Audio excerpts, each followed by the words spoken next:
En México, la democracia cuesta. Y cuesta mucho. De hecho, es una de las más caras del mundo. Pero bueno, ahora hay una propuesta de reforma electoral para 2026 que quiere justamente cambiar todo eso de raíz. La gran pregunta es, ¿a qué costo? Y es que todo este debate, que es monumental, gira en torno a una pregunta que parece simple, pero que en realidad es increíblemente compleja. ¿Cuánto debería costar una democracia? Así como lo oyen, más de 30.000 millones de pesos. Es una cifra que la verdad cuesta hasta imaginarla. Y es justo esta cantidad la que prende la mecha de todo el debate en México. Este es el punto de partida para que entendamos por qué se habla de una reforma y por qué se habla de urgencia.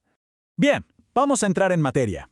Para poder comprender la propuesta que está hoy sobre la mesa, primero tenemos que echar un vistazo a cómo fue que las elecciones en México se convirtieron en unas de las más caras del planeta.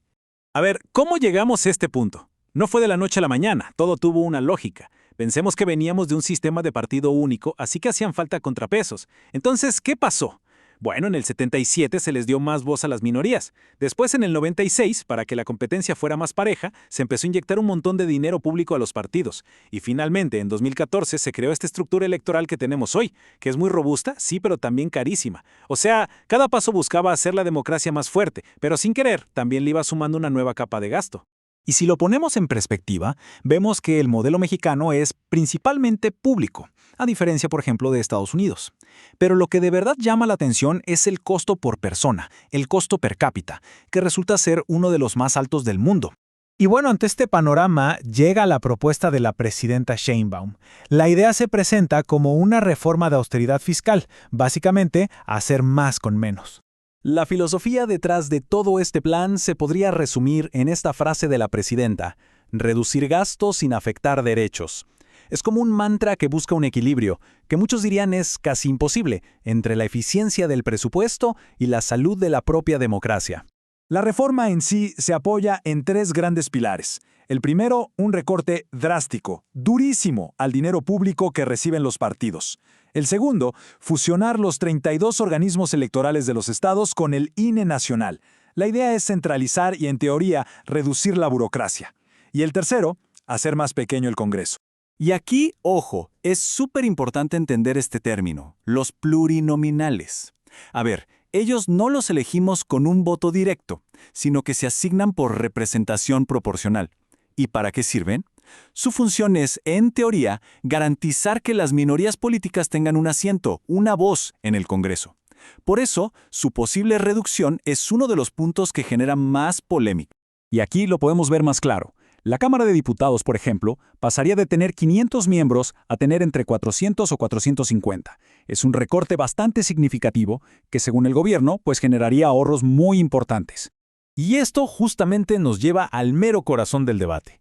Estamos ante una tensión clarísima entre la eficiencia económica y el pluralismo político. Un factor que no podemos ignorar es el apoyo social. Alrededor del 70% de la población está de acuerdo con la idea de reducir los costos de la política. Y claro, ese es un motor superpotente que impulsa la reforma. Pero eso no quiere decir que no esté libre de controversia. Entonces, ¿cuáles son los argumentos? Aquí es donde la cosa se pone interesante. Por un lado, quienes apoyan la reforma dicen, oigan, vamos a tener ahorros gigantescos que se pueden ir a programas sociales. Además, aseguran que es lo que la gente quiere, menos gasto en política y que todo el sistema sería más simple, más ágil. Pero, del otro lado, están las voces críticas. Y ellas advierten de varias cosas. Primero, que se podría perder el pluralismo, o sea que las voces de las minorías se apaguen. Segundo, que el poder se centralice demasiado en el gobierno federal. Y tercero, un riesgo bien importante, que si hay menos dinero público, empiece a entrar más dinero privado de fuentes no muy claras, ¿no? El ahorro potencial podría ser de hasta 15,000 millones de pesos por cada ciclo electoral. Una cifra que por sí sola ya nos explica por qué el debate está tan intenso. Con tanto en juego, la verdad es que el camino para que esta reforma se apruebe está lejos de ser un paseo. Veamos qué es lo que sigue y cuáles podrían ser los desenlaces. El recorrido para convertirse en ley es claro, pero el tiempo juega en contra. Primero, el borrador final tiene que llegar al Congreso.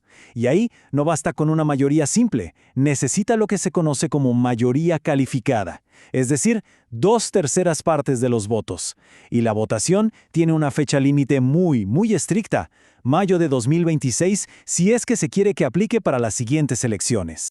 ¿Y qué podemos esperar? Pues miren, Básicamente hay tres escenarios sobre la mesa. El optimista, para el gobierno, claro, que la reforma se apruebe completita. Luego, el intermedio, que solo pasen los puntos donde hay más acuerdo, como el recorte a los partidos. Y finalmente, el pesimista, que la oposición o incluso la Suprema Corte frenen los cambios más profundos y todo quede en ajustes menores. Al final, después de todo este análisis, nos quedamos con una pregunta que va mucho más allá de México y de sus circunstancias actuales. ¿Puede una democracia ser, al mismo tiempo, eficiente en sus costos y verdaderamente pluralista en su representación? La respuesta que se dé a esta pregunta definirá, sin duda, el futuro del sistema político del país.